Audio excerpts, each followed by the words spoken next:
ವೀಕ್ಷಕರೇ, ತಮಗೆಲ್ಲರಿಗೂ ನಮ್ಮ ಯೂಟ್ಯೂಬ್ ಚಾನಲ್ ಗುರುವೀರ ಕನ್ನಡ ಬ್ಲಾಗ್ಗೆ ಹೃದಯಪೂರ್ವಕವಾದ ಸ್ವಾಗತ.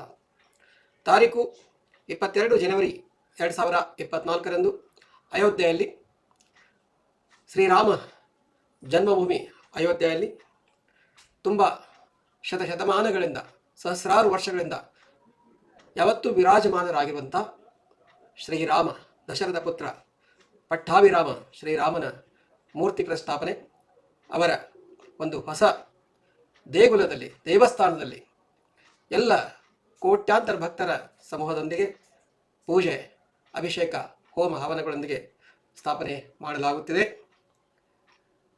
ಈ ಒಂದು ಸಂಭ್ರಮದಲ್ಲಿ ನಾವು ನಮ್ಮ ಚಾನಲ್ ವತಿಯಿಂದ ಶ್ರೀರಾಮನ ಸೇವಾರ್ಥವಾಗಿ ಇವತ್ತು ಈ ಚಾನಲ್ನಲ್ಲಿ ಸ್ವಲ್ಪ ಶ್ರೀರಾಮನ ವಿಷಯವನ್ನು ಸ್ಮರಿಸುವುದಕ್ಕೆ ನಾವು ಇಷ್ಟಪಡುತ್ತೇವೆ. ಈ ಭರತಖಂಡದಲ್ಲಿ ಭಾರತ ದೇಶದಲ್ಲಿ ಸಿಂಧೂ ನದಿಯ ನಾಗರಿಕತೆಯಿಂದ ಪ್ರಾರಂಭವಾದದ್ದು, ದ್ರಾವಿಡ ಮತ್ತು ಆರ್ಯರಿಂದ ಪ್ರಾರಂಭವಾದಂಥ ಈ ಭರತಖಂಡದ ಸಂಸ್ಕೃತಿ. ಇನ್ನೊಂದು ರೀತಿ ಹೇಳಬೇಕಂದ್ರೆ, ಯುಗಗಳಲ್ಲಿ 4 ಯುಗಗಳು: ಸತ್ಯಯುಗ, ತ್ರೇತಾಯುಗ, ದ್ವಾಪರಯುಗ, ಕಲಿಯುಗ. ನಾವು ಈಗ ಜೀವಿಸ್ತಾ ಇರೋದು ಕಲಿಯುಗದಲ್ಲಿ. ತಾವು ಮಹಾಭಾರತವನ್ನು ಕೇಳಿದ್ದೀರಿ. ದ್ವಾಪರ ಯುಗದಲ್ಲಿ, ತ್ರೇತಾಯುಗದಲ್ಲಿ ಶ್ರೀರಾಮನ ರಾಮಾಯಣದ ಚರಿತ್ರೆ, ಶ್ರೀರಾಮನ ಅಯೋಧ್ಯವನ್ನು ಆಳಿದ ಚರಿತ್ರೆಯನ್ನು ಓದಿದ್ದೀರಿ. ಅದಕ್ಕಿಂತಲೂ ಮುಂಚೆ ತ್ರೇತಾಯುಗದಲ್ಲಿ ಅದು ಸ್ವರ್ಗದ ಥರ ಇರ್ತಕ್ಕಂಥ ಯುಗ. ಅಲ್ಲಿ ನಕಾರಾತ್ಮಕ ಶಕ್ತಿಗಳು ಯಾವುವೂ ಇರುವುದಿಲ್ಲ, ಎಲ್ಲವೂ ಸಕಾರಾತ್ಮಕ, ಎಲ್ಲವೂ ದೈವೀಯ ಶಕ್ತಿಯ ಸ್ವರೂಪವಂತ ದೇವತೆಗಳ ಸಮೂಹದಿಂದ ಕೂಡಿದಂಥ ಭೂಮಿ. ಸತ್ಯಯುಗ ಶ್ರೀಮನ್ನಾರಾಯಣ ಸ್ವಾಮಿ, ಶ್ರೀ ವಿಷ್ಣು, ಶಿವ, ಬ್ರಹ್ಮ, ಮಹಾನ್ ಋಷಿಮುನಿಗಳು, ದೇವತೆಗಳು ವಾಸ, ಅವರಿಂದ ಈ ಭೂಮಿ ಪ್ರಾರಂಭ ಆಗುತ್ತೆ, ನಾಗರಿಕತೆ ಪ್ರಾರಂಭ ಆಗುತ್ತೆ. ಇದಕ್ಕೆಲ್ಲ ಪುರಾವೆಗಳಿದ್ದಾವೆ. ನಮ್ಮ ಇತಿಹಾಸಕಾರರು ಎಲ್ಲವನ್ನು ಸಂಶೋಧನೆ ಮಾಡಿದ್ದಾರೆ. ಆ ಸಂಶೋಧನೆಗಳ ಆಧಾರದ ಮೇಲೆ ನಾನು ಇವತ್ತು ಮಾತಾಡ್ತಾ ಇರೋದು. ನಮಗೆಲ್ಲ ಗೊತ್ತು ಶ್ರೀರಾಮನವರೆಗೂ ಗೊತ್ತು, ರಾಮಾಯಣ ಗೊತ್ತು, ಸೀತಾ, ಲಕ್ಷ್ಮಣ, ಲವಾಕುಶ ಎಲ್ಲ ಗೊತ್ತು, ವಾಲ್ಮೀಕಿ ರಾಮಾಯಣ ಗೊತ್ತು. ಕನ್ನಡದಲ್ಲಿ ಜ್ಞಾನಪೀಠ ಪ್ರಶಸ್ತಿ ಪುರಸ್ಕೃತರಾದಂಥ ಕುವೆಂಪುರವರು ಬರೆದಂಥ ಕುವೆಂಪು ರಾಮಾಯಣ ಗೊತ್ತು, ಪಂಪ ರಾಮಾಯಣ ಗೊತ್ತು. ಹಾಗೇನಾ? ಅಷ್ಟೇ ಅಲ್ಲ, ಅದಕ್ಕಿಂತ ಮುಂಚೆ ನಾವು ತಿಳಿದುಕೊಳ್ಬೇಕಂತ ವಿಷಯ ಇದೆ. ಇವತ್ತು ಭರತಖಂಡದಲ್ಲಿ ನಡೀತಕ್ಕಂಥ ಆಗು ಹೋಗುಗಳು, ಶ್ರೀರಾಮ ಅಯೋಧ್ಯೆಯಲ್ಲಿ ಎದ್ದನಾ ಅನ್ನುವಂಥ ಪ್ರಶ್ನೆ, ಅದು ತಮಗೆಲ್ಲ ತಿಳಿದ ಹಾಗೆ. ಅದರ ಬಗ್ಗೆ ನಾವು ಇಲ್ಲಿ ಮಾತಾಡುವ ಹಾಗಿಲ್ಲ. ಈ ಒಂದು ವಿಡಿಯೋದಲ್ಲಿ ನಾವು ಶ್ರೀರಾಮನ ವಂಶದ ಬಗ್ಗೆ ಹೇಳಲು ಇಷ್ಟಪಡುತ್ತೇನೆ. ನಾನು ಸುಮ್ಮನೆ ನನ್ನ ಸ್ವಂತ ಜ್ಞಾನದಿಂದ ಹೇಳುತ್ತಿಲ್ಲ. ನಮ್ಮ ಕಡೆ ಜ್ಞಾನ ಇದೆ, ರೆಕಾರ್ಡ್ ಇದ್ದಾವೆ, ಪುಸ್ತಕಗಳಿದ್ದಾವೆ, ಇತಿಹಾಸ ಇದೆ, ಸಂಶೋಧನೆ ಮಾಡಿದವರು ಇದ್ದಾರೆ. ಅವೆಲ್ಲವರ ಆಧಾರದ ಮೇಲೆ ನಾನು ಓದಿ ಹೇಳಿದರು. ಶ್ರೀರಾಮನ ವಂಶ ಹೇಗೆ ಪ್ರಾರಂಭ ಆಯಿತು? ಶ್ರೀರಾಮ ನಮಗೆ ಗೊತ್ತು. ಶ್ರೀರಾಮ ಅವನ ತಂದೆ ದಶರಥ ಮಹಾರಾಜನ ಜ್ಯೇಷ್ಠ ಪುತ್ರ ಶ್ರೀರಾಮ. ಆಮೇಲೆ ಲಕ್ಷ್ಮಣ, ಭರತ, ಶತ್ರುಘ್ನ ಸಿಂಹರೆಲ್ಲ ಇರ್ತಾರೆ. ಆದರೆ ನಾವು ರಾಮನ ಬಗ್ಗೆ ಮಾತಾಡ್ತೇವೆ. ಶ್ರೀರಾಮ ದಶರಥನ ಜ್ಯೇಷ್ಠ ಪುತ್ರ ಶ್ರೀರಾಮ. ಶ್ರೀರಾಮನ ಕುಲಗುರು ಬಗ್ಗೆ ಗೊತ್ತು. ಶ್ರೀರಾಮನ ಮಹಾಸಭೆಯಲ್ಲಿ ಸದಾಕಾಲ ಇರತಕ್ಕಂಥ ಮಹಾನ್ ಋಷಿ ವಸಿಷ್ಠ ಮುನಿಗಳು. ಶ್ರೀರಾಮನಿಗೆ ಪ್ರಿಯವಾದಂಥ ವಸಿಷ್ಠ ಮುನಿಗಳು, ತಾವೆಲ್ಲ ಕೇಳಿದಿರಿ. ವಸಿಷ್ಠ ಮುನಿಗಳು ಮಹಾನ್ ಋಷಿಮುನಿಗಳು, ಎಲ್ಲವನ್ನು ಬಲ್ಲತಕ್ಕಂಥ ತ್ರಿಕಾಲಜ್ಞಾನಿ ವಸಿಷ್ಠ ಮುನಿಗಳು. ಶ್ರೀರಾಮನ ಕಾಲದಲ್ಲಿ ಶ್ರೀರಾಮನು ವಸಿಷ್ಠ ಮುನಿಗಳನ್ನು ಅಷ್ಟೇ ನೋಡಿಲ್ಲ, ವಿಶ್ವಾಮಿತ್ರರನ್ನು ನೋಡಿದ. ವಿಶ್ವಾಮಿತ್ರ ಮಹಾಮುನಿಗಳು, ವಸಿಷ್ಠ ಮಹಾಮುನಿಗಳು, ಸ್ವತಃ ರಾಮಾಯಣ ಅಂತ ಬರೆದಂಥ ವಾಲ್ಮೀಕಿ ಮುನಿಗಳು. ಈ ಒಂದು ಸಂದರ್ಭದಲ್ಲಿ ಶ್ರೀರಾಮನು ತಿಳಿದುಕೊಳ್ಳಬೇಕಾದಂಥ ವಿಷಯ ಏನಿತ್ತು ರಾಮಾಯಣದಲ್ಲಿ? ಅಯೋಧ್ಯೆಯಲ್ಲಿರ್ತಕ್ಕಂಥ ರಾಮ ವಸಿಷ್ಠ ಮುನಿಗಳಿಂದ ತಿಳಿಯಲ್ಪಡ್ತಾನೆ. ಏನು ಅಂದರೆ, ಅವನ ಹಿಂದೆ ಎಷ್ಟು ತಲೆಮಾರುಗಳಿದ್ದಾವೆ. ಶ್ರೋತರರೇ, ದಯವಿಟ್ಟು ಈ ವಿಡಿಯೋವನ್ನು ಕೊನೆಯವರೆಗೂ ನೋಡಿ. ಯಾರಾದರೂ ಈ ಚಾನಲ್ಗೆ ಸಬ್ಸ್ಕ್ರೈಬ್ ಮಾಡದೇ ಇದ್ದರೆ ಸಬ್ಸ್ಕ್ರೈಬ್ ಮಾಡಿ. ಈ ಒಂದು ನಮ್ಮ ಗುರುವೀರ ಕನ್ನಡ ಬ್ಲಾಗ್, ಇದು ಕನ್ನಡದ ಸಾಂಸ್ಕೃತಿಕ ಚಾನಲ್. ಇಲ್ಲಿ ಎಲ್ಲ ಥರದ ವಿಷಯಗಳು ನಮ್ಮ ಚಾನಲ್ ಬರ್ತವೆ, ಕನ್ನಡಕ್ಕೆ ಸಂಬಂಧಪಟ್ಟಂಥ ವಿಷಯಗಳು. ಹಾಡುಗಾರಿಕೆ ಇದೆ, ಜನಪದ ಸಾಹಿತ್ಯ ಇದೆ, ಎಲ್ಲವೂ ಇದೆ. ನೀವು ಚಾನಲ್ ನೋಡಿ. ಅದರ ಬಗ್ಗೆ ಈ ವಿಡಿಯೋದಲ್ಲಿ ಬೇಡ, ಚಾನಲ್ ನೋಡಿ, ಸಬ್ಸ್ಕ್ರೈಬ್ ಮಾಡಿ. ಈ ಒಂದು ವಸಿಷ್ಠ ಮುನಿಗಳು ಶ್ರೀರಾಮನಿಗೆ ಹೇಳ್ತಾರೆ, ಶ್ರೀರಾಮ ಎಲ್ಲಿಂದ ಬಂದವನು, ಅವನ ವಂಶ ಎಂಥ ದೊಡ್ಡ ವಂಶ, ಅವನ ಹಿಂದೆ ಈ ಭರತ ಖಂಡದಲ್ಲಿ ಅವನ ಹಿಂದೆ ಎಷ್ಟು ತಲೆಮಾರುಗಳಿದ್ದಾವೆ ಅದರ ಬಗ್ಗೆ ಈಗ ಹೇಳ್ತೇನೆ ಕೇಳಿ.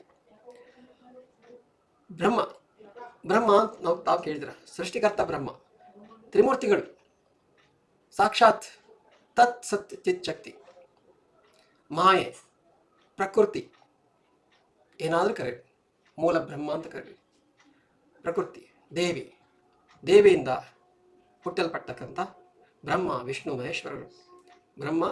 ಮಹೇಶ್ವರರು, ಸೃಷ್ಟಿ ಸ್ಥಿತಿ ಲಯಕಾರಕರಾದಂಥ ತ್ರಿಮೂರ್ತಿ ತ್ರಿಶಕ್ತಿಗಳು ಈ ಜಗವನ್ನು ನಡೆಸುವಂಥವರು, ಒಂದು ಬ್ರಹ್ಮಾಂಡಕ್ಕೆ ಅಧಿಪತಿಗಳು.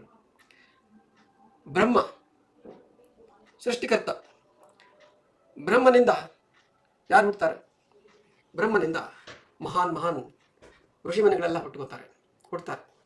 ಅದು ಹೆಂಗೆ ಹುಡ್ತಾರೆ ಅದೆಲ್ಲ ಬೇಡ, ಅದು ದೊಡ್ಡ ಅಂತಂದು ಅಧ್ಯಯನ ಅದೇ, ಅದು ಒಂದು ಜನ್ಮ ಸಾಲೋದಿಲ್ಲ. ನಾನು ಹೇಳ್ತಾ ಇರೋದು ಅವಧಿ, ರಾಮಾಯಣಕ್ಕಿಂತಲೂ ಮುಂಚೆ, ಶ್ರೀರಾಮ ಹುಟ್ಟುವುದಕ್ಕಿಂತಲೂ ಮುಂಚೆ, ಅಂದರೆ ತ್ರೇತಾಯುಗದಲ್ಲೇ ಶ್ರೀರಾಮ ಇದ್ದ, ಅದಕ್ಕಿಂತ ಮುಂಚೆ ಸತ್ಯಯುಗ ಮತ್ತು ತ್ರೇತಾಯುಗ ಇದರ ಮಧ್ಯೆ ಇರತಕ್ಕಂಥ ಅವಧಿ ಏನಿದೆ, ಈ ಅವಧಿಯಲ್ಲಿ ಸಹಸ್ರಾರು ವರ್ಷಗಳ ಅವಧಿ, ಎಷ್ಟೋ ಲಕ್ಷಾಂತರ ವರ್ಷಗಳ ಅವಧಿ ಇದೆ. ಈ ಅವಧಿಯಲ್ಲಿ ಎಂತೆಂಥ ಮಹಾನ್ ಋಷಿ ಮುನಿಗಳು, ರಾಜರ್ಷಿಗಳು ಅಂತ ಕರಿಬಹುದು. ರಾಜರ್ಷಿಗಳಂತಂದ್ರೆ ಅವರು ರಾಜ್ಯವನ್ನು ಆಳ್ತಾ ಇದ್ರು, ಹಾಗೂ ಆಧ್ಯಾತ್ಮವನ್ನು ಬಲ್ಲಿದವರಾಗಿ ಋಷಿಮನಿಗಳಾಗಿಯೂ ಕೆಲಸ ಮಾಡ್ತಾ ಇದ್ರು. ಅವರು ಒಂದು ಕಡೆ ಋಷಿಮನಿಗಳಾಗಿದ್ದರು, ತಪಸ್ವಿಗಳಾಗಿದ್ದರು, ಇನ್ನೊಂದು ಕಡೆ ರಾಜ್ಯಭಾರ ಮಾಡ್ತಿದ್ರು. ಅವರಿಗೆ ರಾಜರ್ಷಿಗಳು ಅಂತ ಕರೀತಾರೆ. ಈ ಋಷಿಮನಿ ರಾಜರ್ಷಿಗಳ ಸತ್ಯಯುಗ ಮತ್ತು ತ್ರೇತಾಯುಗ ಮಧ್ಯ ಇದರಲ್ಲಿ ಬರ್ತಕ್ಕಂಥ ಮಹಾನ್ ಋಷಿಗಳು ಯಾರು? ವೀಕ್ಷಕರೇ, ಈ ವಿಡಿಯೋದಲ್ಲಿ ನಾನು ನನ್ನ ಬಾಯಿಂದ ಹೇಳ್ತಾ ಇರ್ತೀನಿ, ಇಲ್ಲಿ ನನಗೆ ಸಮಯ ಇಲ್ಲ. ನಾನು ಮಾತಾಡ್ತಾ ಇರೋದು 21ನೇ ತಾರೀಕು ಜನವರಿ 2024 ಸಾಯಂಕಾಲ. ನಾಳೆ ಶ್ರೀರಾಮಮೂರ್ತಿಯ ಪ್ರತಿಷ್ಠಾಪನೆ ಇದೆ ಅಯೋಧ್ಯೆಯಲ್ಲಿ. ಹೀಗಾಗಿ ವಿಡಿಯೋ ಎಡಿಟಿಂಗ್ ಮಾಡೋಕ್ಕಾಗೋದಿಲ್ಲ. ನೋಡಿ, ಬ್ರಹ್ಮಾಜಿ ಸೃಷ್ಟಿಕರ್ತ ಬ್ರಹ್ಮನಿಂದ ಯಾರು ಹುಡ್ತಾರೆ? ಇಲ್ಲಿ ನನ್ನ ಕಡೆ ಇದೆ, ನಾನು ನೋಟ್ ಮಾಡ್ಕೊಂಡಿದ್ದೀನಿ, ಇಲ್ಲಿ ನೋಟ್ ಮಾಡ್ಕೊಂಡಿದ್ದೀನಿ, ಹೇಳ್ತೀನಿ. ಸೃಷ್ಟಿಕರ್ತ ಬ್ರಹ್ಮನಿಂದ ಮರೀಚಿ ಅಂತ ಮಹಾನ್ ಋಷಿಮುನಿಗಳು ಹುಟ್ಕೋತಾರೆ. ಬ್ರಹ್ಮನ ಮಗನಾಗಿ ಮರೀಚಿ ಋಷಿಗಳು ಹುಟ್ಕೋತಾರೆ. ಮರೀಚಿ ಋಷಿಗಳಿಗೆ ಮಗನಾಗಿ ಕಶ್ಯಪ ಅಂತ ಮಹಾನ್ ತಪಸ್ವಿ, ಶಕ್ತಿವಂತ, ದೈವಿ ಶಕ್ತಿ ಉಳ್ಳವನು, ಪರಮಪುರುಷ ಕಶ್ಯಪ ಮುನಿಗಳು ಹುಟ್ಟುಕೋತಾರೆ. ಈ ಕಶ್ಯಪ ಋಷಿಗಳಿಗೆ ಅವರ ಬಗ್ಗೆ ಹೇಳಬೇಕಂದ್ರೆ ಅವರ ಕಥೆ ತುಂಬ ಇದೆ. ಕಶ್ಯಪ ಋಷಿಗಳಿಗೆ ಅವರಿಗೆ 13 ಜನ ಹೆಂಡಂದಿರು ಇರ್ತಾರೆ. ಆದರೆ ಒಬ್ಬೊಬ್ಬ ಹೆಂಡಂದರಿಗೆ ಬೇರೆ ಬೇರೆ ಮಕ್ಕಳು ಹುಟ್ಟುತ್ತಾರೆ. ಆ ಕಶ್ಯಪ ಋಷಿಗಳಿಗೆ 13 ಮಂದಿ ಹೆಂಡತಿಯರಿಗೆ ಹುಟ್ಟಿದಂಥ ಮಕ್ಕಳಲ್ಲಿ ಶ್ರೀರಾಮನ ಬಂದಂಥ ಒಂದೇನಿಲ್ಲ, ಶ್ರೀರಾಮ ಹೆಂಗೆ ಹುಟ್ಕೋತಾನೆ ಅದು ಮಾತ್ರ ಮಾತಾಡುವ. ಈಗ ನಾನು ಅದೆಲ್ಲ ಹೇಳೋದಿಲ್ಲ, ಅದು ಮುಂದಿನ ವಿಡಿಯೋಗಳಲ್ಲಿ ನಾನು ಹೇಳಲಿಚ್ಛೆ. ಕಶ್ಯಪ ಋಷಿಗಳ ಬಗ್ಗೆ ಮುಂದೆ ಮಾತಾಡುವ ಇನ್ನೊಂದು ವಿಡಿಯೋದಲ್ಲಿ. ಕಶ್ಯಪ ಮಹರ್ಷಿಗಳು ಅವರ ಮಗನಾಗಿ ವಿವಸ್ವಂತನ ಅನ್ನುವಂಥ ಮಗ ಹುಟ್ಟುತ್ತಾನೆ. ಈ ವಿವಸ್ವಂತನ ಮಗನಾಗಿ ಮನುವು ಅಂತ ಹುಟ್ಟುತ್ತಾನೆ. ಮನು ತಾವೆಲ್ಲ ಕೇಳಿರಬಹುದು. ಮನು ಮಹಾರಾಜ, ಪ್ರಜಾಪತಿ ಮನು ಮಹಾರಾಜ. ತುಂಬ ಮನುಗಳು ಆಗಿ ಹೋಗಿದ್ದಾರೆ ಇತಿಹಾಸದಲ್ಲಿ. ಮನು ಅನ್ನುವಂಥ ಹೆಸರಿಂದ ತುಂಬ ರಾಜರು ಮಹರ್ಷಿಗಳು ಆಗಿ ಹೋಗಿದ್ದಾರೆ. ಅದರಲ್ಲಿ ರಾಜರ್ಷಿ ಮನು, ಪ್ರಜಾಪತಿ ಅನ್ನೋರು ಮನು ಹುಡ್ತಾನೆ. ಯಾರ ಮಗ? ವಿವಸ್ವಂತನ ಮಗ ಮನು ಆಗಿ ಹುಡ್ತಾನೆ. ಈಗ ನಾನು ಸಂಕ್ಷಿಪ್ತ ತಿಳಿದ್ರೆ ಸ್ವಲ್ಪ ಹೇಳ್ತಾ ಹೋಗ್ತೀನಿ. ಇದು ಆಳವಾದ ಅಧ್ಯಯನ ಇದೆ ಇತಿಹಾಸ. ನಾವು ಹೇಳ್ತಾ ಇರೋದು ಶ್ರೀರಾಮನ ವಂಶ. ಈ ಮನುವಿಗೆ ಯಾರು ಹುಡ್ಕೋತಾರೆ?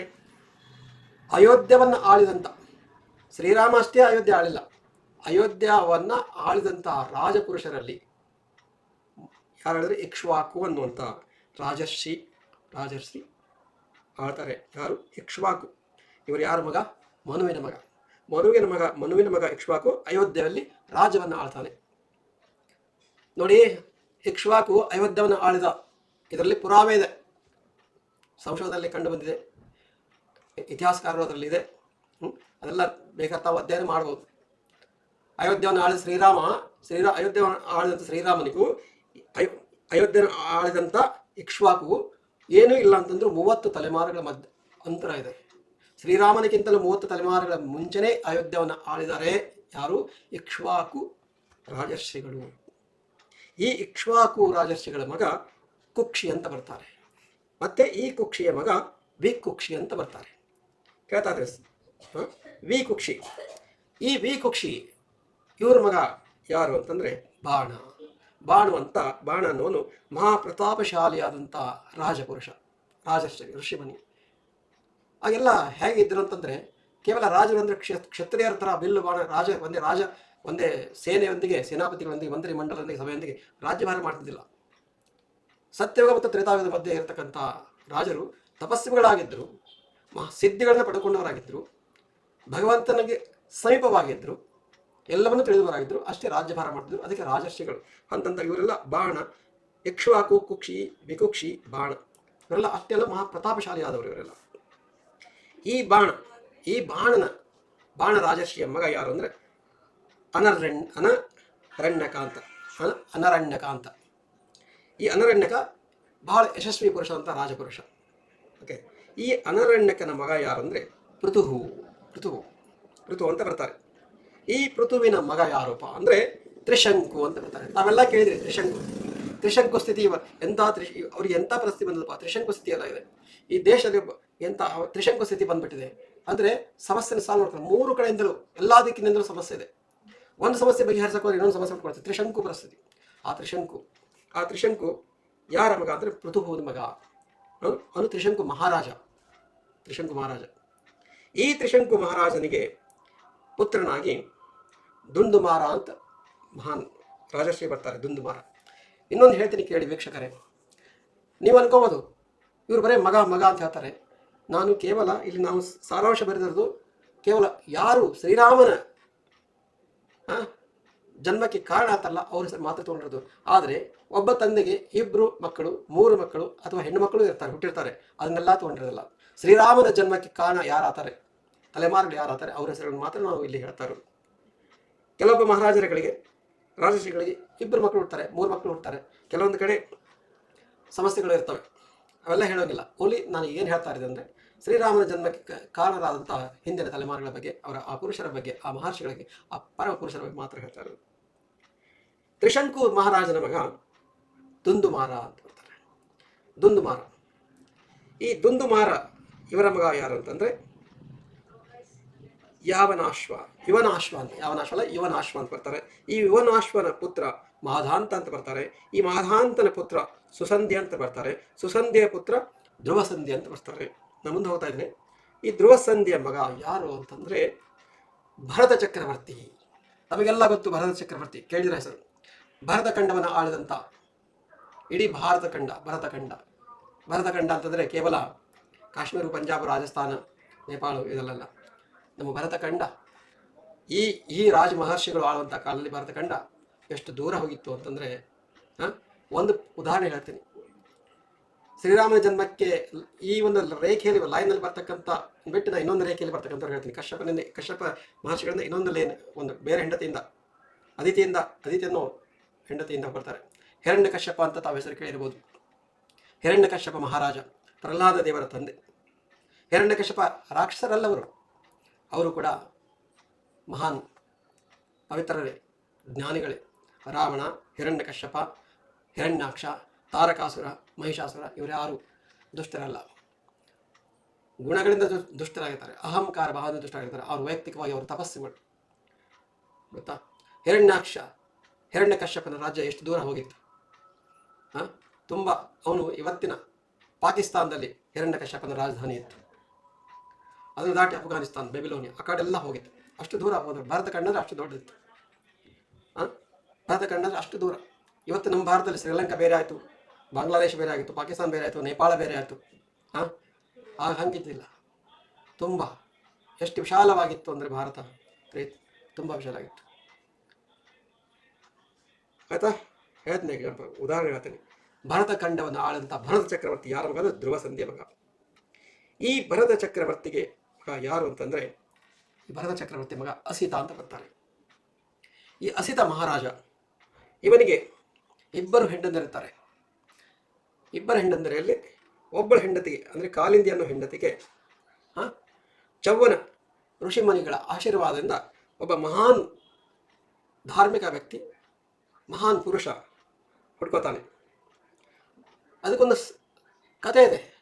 ಈ ಅಸಿತ ಮಹಾರಾಜ ತನ್ನ ಮಗ ಸಗರನಿಗೆ ಹೇಗೆ ಪಡ್ಕೋತಾನೆ, ಕಾಲಿಂದಿ ಅನ್ನೋ ಹೆಂಡತಿಯಿಂದ ಹೇಗೆ ಪಡ್ಕೋತಾನೆ ಅನ್ನುವಂಥ ಕಥೆ ಇದೆ. ಅದೆಲ್ಲ ಬೇಡ ನನಗೆ. ಈ ಅಸಿತ ಮಹಾರಾಜ ಮತ್ತು ಕಾಲಿಂದಿ ಹೆಂಡತಿಯ ಪುತ್ರನಾಗಿ ಸಗರ ಅಂತ ಹುಡ್ಕೋತಾರೆ. ಸಗರ ಅಂತಂದ್ರೆ ಸಗರ ಅಂತ ಹೆಸರು ಹಾಕುವಂತಂದ್ರೆ ಅವನ ಶರೀರ ಹುಟ್ಟುವಾಗ ಅವನ ಶರೀರ ವಿಷದಿಂದಲೇ ತುಂಬಿಕೊಂಡಿತ್ತು. ಹುಟ್ಟುವಾಗ ಶರೀರ ವಿಷದಿಂದ ತುಂಬಿಕೊಂಡಿತ್ತು. ಯಾಕಂದ್ರೆ ಅದಕ್ಕೊಂದು ಕಥೆ ಇದೆ, ಅದು ಬೇಡ. ಈ ಸಗರ ಅಸಿತ ಮಹಾರಾಜನಿಂದ ಸಗರ ಹುಟ್ಕೋತಾನೆ. ಈ ಸಗರ ಏನ್ ಮಾಡ್ತಾನೆ ಅಂದ್ರೆ ತನ್ನ ಪುತ್ರರಿಂದ ಸಮುದ್ರವನ್ನೇ ತೋರಿಸ್ತಾನೆ. ಸಮುದ್ರವನ್ನು ಹುಟ್ಟಿ ಹಾಕ್ತಾನೆ. ಎಲ್ಲೆಲ್ಲಿ ಬೇಕೋ ಅಲ್ಲಿ ಸಮುದ್ರವನ್ನು ಸೃಷ್ಟಿ ಮಾಡ್ತಾನೆ, ತೋಳಿ ಹಾಕ್ತಾನೆ ತನ್ನ ಮಕ್ಕಳಿಂದ ಸಗರ. ಈ ಸಗರ ಮಹಾರಾಜ ನಿನ್ನ ಪುತ್ರ ಯಾರು ಅಂದರೆ ಅಸಮಂಜಸ ಅಂತ ಬರ್ತಾರೆ.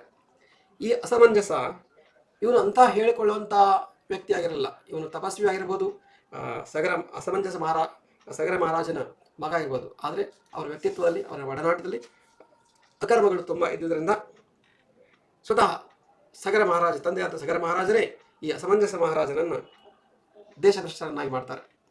ಆದರೆ ಅಸಮಂಜಸನಿಗೆ ಮಕ್ಕಳು ಇರ್ತವೆ. ಮಕ್ಕಳಾದಮೇಲೆ ದೇಶಭ್ರಷ್ಟರನ್ನ ಮಾಡ್ತಾರೆ. ಯಾಕಂದರೆ ದೇಶದ್ರೋಹದ ಕೆಲಸ, ಒಡನಾಟಗಳು ತುಂಬ ಪಾಪದ ಕೆಲಸ ನಡೀತಾ ಇರ್ತವೆ ಈ ಅಸಮಂಜಸ ಮಹಾರಾಜರಿಂದ.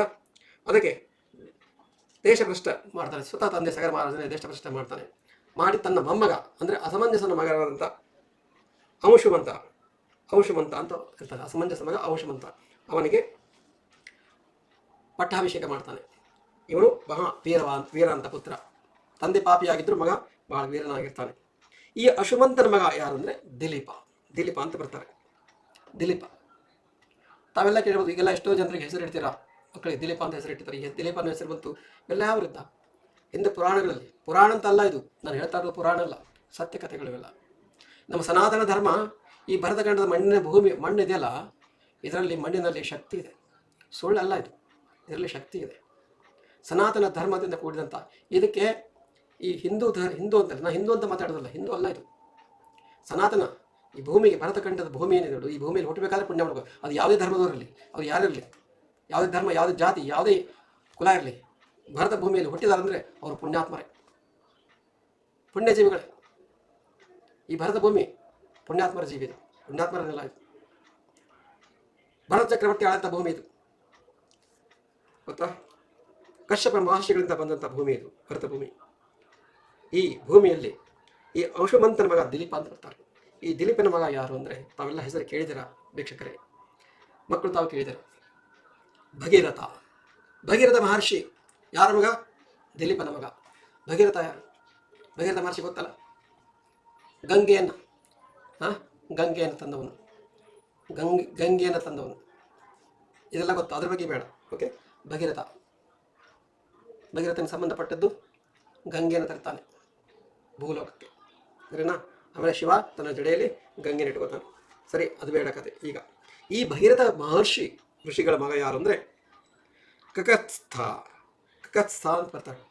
ಕಕತ್ಸ್ಥ ಅಂತ ಬರ್ತಾರೆ. ಹೆಸರುಗಳು ಹೇಳೋಕ್ಕೆ ಕಷ್ಟ ಆಗುತ್ತೆ. ಈ ಕಕತ್ಸ್ಥ ಇವರ ಮಗ ಯಾರು ಅಂದರೆ ರಘು. ಇವರ ಮಗ ರಘು. ಭಗೀರಥನ ಮಗ ಕಕತ್ಸ್ಥನ ಮಗ ರಘು.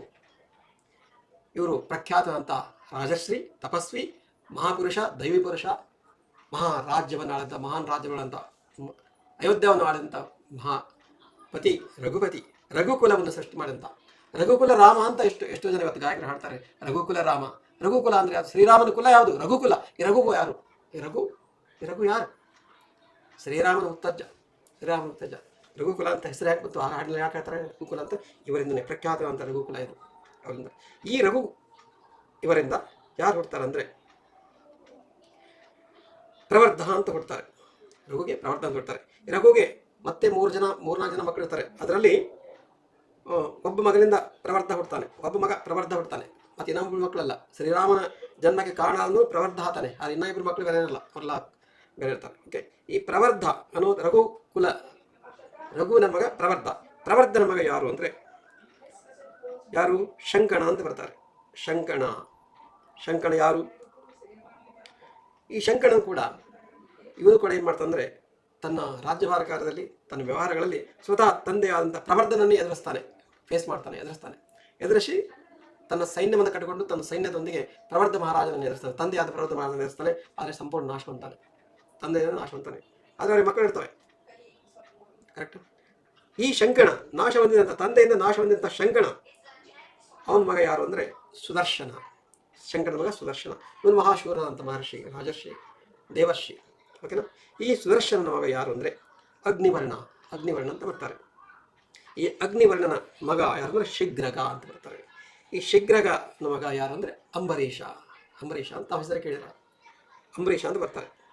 ಈ ಅಂಬರೀಷ ಮಹರ್ಷಿ, ರಾಜರ್ಷಿ, ದೇವರ್ಷಿ, ತಪಸ್ವಿಯ ಇವರ ಮಗ ಯಾರು ಅಂದರೆ ನಹುಷ ಅಂತ ಬರ್ತಾರೆ. ನಹುಷ ಮಹರ್ಷಿ. ಈ ನಹುಷ ಮಹರ್ಷಿ, ತಪಸ್ವಿ, ರಾಜಶ್ರೀ, ಪರಮಪುರುಷ.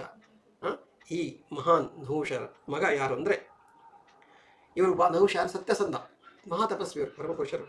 ಈ ನಹುಷನ ಮಗ ಯಾರು ಅಂದರೆ ನಾಭಾಗ ಅಂತ ಬರ್ತಾರೆ. ಇವರು ನಾಭಾಗ ಅಂದರೆ ಮಹಾಧಾರ್ಮಿಕ ವ್ಯಕ್ತಿ. ಆಧ್ಯಾತ್ಮ, ಧರ್ಮ, ಧಾರ್ಮಿಕತೆ, ಸಂಸ್ಕೃತಿ, ಸಂಸ್ಕಾರ ಇವೆಲ್ಲ, ದೈವಿ ಶಕ್ತಿ, ತಪಸ್ವಿ ಇವೆಲ್ಲ ಜೊತೆಗೆ ದೇಶವನ್ನು ಆಳುವುದು, ಸೈನ್ಯವನ್ನು ಕಟ್ಟೋದು, ದೇಶವನ್ನು ಆಳೋದು, ದೇಶ ವಿಸ್ತಾರ ಮಾಡೋದು, ದೇಶ ನೋಡೋದು. ಇವರು ನಾಭಾಗ ಅಂತ ಬರ್ತಾರೆ. ಈ ನಾಭಾಗ ಮಹರ್ಷಿಗಳ ಮಗ ಯಾರು ಅಂದರೆ ಅಜ ಅಂತ ಬರ್ತಾರೆ. ಈ ನಾಭಾಗಿಗೆ ಮತ್ತೆ ಬೇರೆ ಬೇರೆ ಮಕ್ಕಳು ಇರ್ತಾರೆ. ಆದರೆ ಶ್ರೀರಾಮನ ಜನ್ಮಕ್ಕೆ ಕಾರಣ ಅಂತವರು ಮಗ ಅಂದರೆ ಅಜ ಮಹಾರಾಜ ಅಂತ ಬರ್ತಾರೆ. ಈ ಅಜ ಮಹಾರಾಜನ ಮಗ ಯಾರು ಅಂತಂದರೆ ಯಾರು? ನಾಳೆ 22ನೇ ತಾರೀಕು ಜನವರಿ 2024ನೇ ಇಸ್ವಿಯಲ್ಲಿ ಶ್ರೀರಾಮ ಜನ್ಮ ಭೂಮಿಯಲ್ಲಿ ತನ್ನದೇ ಆದಂಥ ಅರಮನೆಯಲ್ಲಿ, ತನ್ನದೇ ಆದಂಥ ಜಾಗದಲ್ಲಿ ಭಕ್ತಾದಿಗಳಿಂದ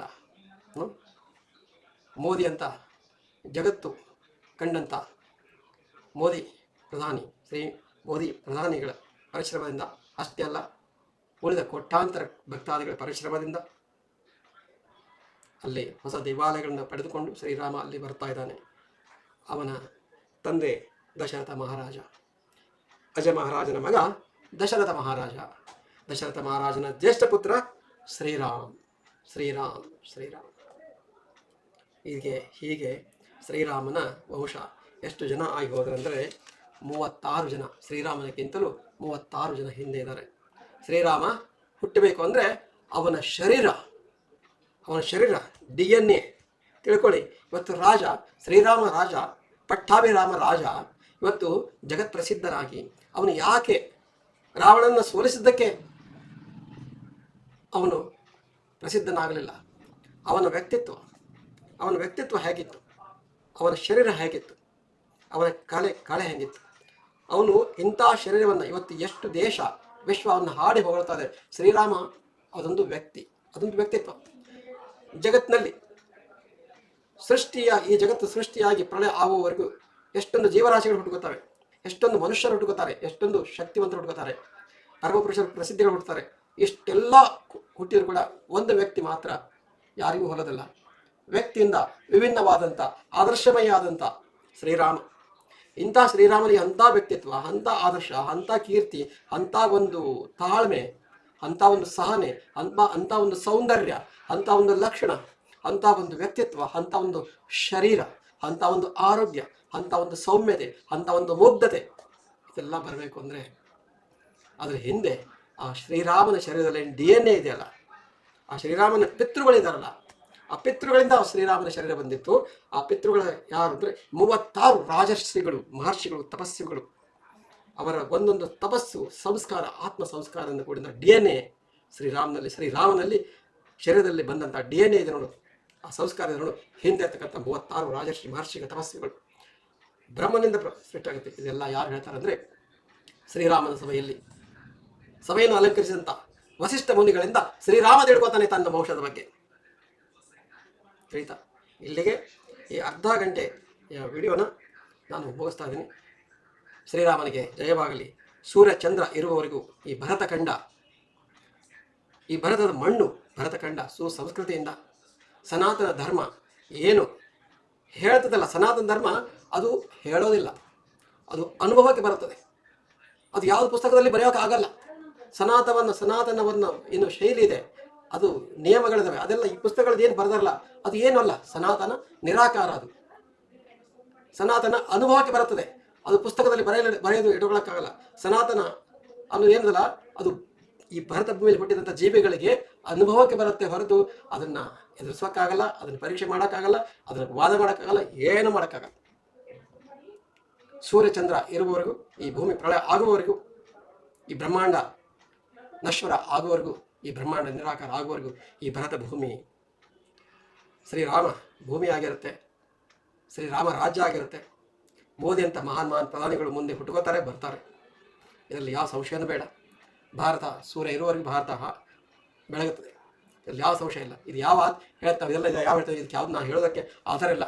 ಆದರೆ ನಮ್ಮ ಆತ್ಮ ಧರ್ಮದಿಂದ ಹೇಳ್ತೇವೆ ನಾವು, ನಮ್ಮ ಆತ್ಮಕ್ಕೆ ಅನುಭವ ಬರುತ್ತೆ. ಒಬ್ಬ ಅಮೇರಿಕನ್ ವ್ಯಕ್ತಿ ಭಾರತಕ್ಕೆ ಬಂದು ಸನಾತನ ಧರ್ಮವನ್ನು ಅಧ್ಯಯನ ಮಾಡಿ, ಇಲ್ಲಿ ವೇದಾಧ್ಯಯನಗಳನ್ನು ಮಾಡಿ ಅವರೇ ಹೇಳ್ತಾರೆ ಏನು ಅಂದರೆ, ಭರತಖಂಡದಲ್ಲಿ ವೇದಾಧ್ಯಯನ ಮಾಡುವಾಗ ನಡೆಯುತ್ತಿರುವಾಗ ವೇದಗಳು, ಪುರಾಣಗಳು, ಉಪನಿಷತ್ತುಗಳನ್ನು ಋಷಿಮುನಿಗಳಿಂದ ಬರೆಯುವಂಥ ಸಮಯದಲ್ಲಿ ವಿಶ್ವದಲ್ಲಿ ಬೇರೆ ಕಡೆ ಕಾಡು ಜನರಿದ್ದರು, ಅನಾಗರಿಕರಿದ್ದರು ಅಂತ. ವಿಶ್ವ ಹುಟ್ಟಿದ್ದು ಈ ಭರತಖಂಡದಿಂದ. ವಿಶ್ವಕ್ಕೆ ಜ್ಞಾನ ಬರೋದು ಭರತಖಂಡದಿಂದ, ಕೊನೆಗೆ ಈ ವಿಶ್ವ ಮುಗಿಸೋದು ಕೂಡ ಭರತಖಂಡದಿಂದನೇ.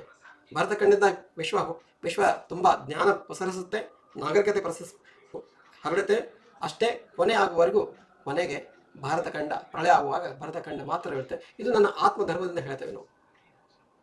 ಇದೇನು ಯಾವುದೇ ಪುಸ್ತಕ ಆಯ್ತು ಬರಲ್ಲ. ಸನಾತನ ಅನುಭವಕ್ಕೆ ಬರುತ್ತೆ. ಅದನ್ನು ಮಾತಾಡೋದಾಗಲಿ, ಕೇಳೋದಾಗಲಿ, ವಾದ ವಿವಾದ ಮಾಡೋದಲ್ಲಿ, ಜಗಳ ಮಾಡೋದಲ್ಲಿ, ಗಲಭೆ ಮಾಡೋದಿಲ್ಲ. ಈ ಭರತ ಭೂಮಿಯಲ್ಲಿ ಹುಟ್ಟಿದಂಥ ಈ ಭರತದ ಮಣ್ಣನ್ನು ಪಡೆದಂಥ ಮನುಷ್ಯನಿಗೆ ಅನುಭವಕ್ಕೆ ಬಂದೇ ಬರುತ್ತೆ. ಅವನ ಅಂತರಂಗ, ಅವನ ಮನಸ್ಸಾಕ್ಷಿ, ಆತ್ಮಸಾಕ್ಷಿ ಸನಾತನವನ್ನು ಒಪ್ಪಿಕೊಳ್ತದೆ. ಇದರಲ್ಲಿ ಯಾವ ಸಂಶಯ ಇಲ್ಲ. ಜೈ ಶ್ರೀರಾಮ್, ಜೈ ಶ್ರೀರಾಮ್, ಜೈ ಶ್ರೀರಾಮ್.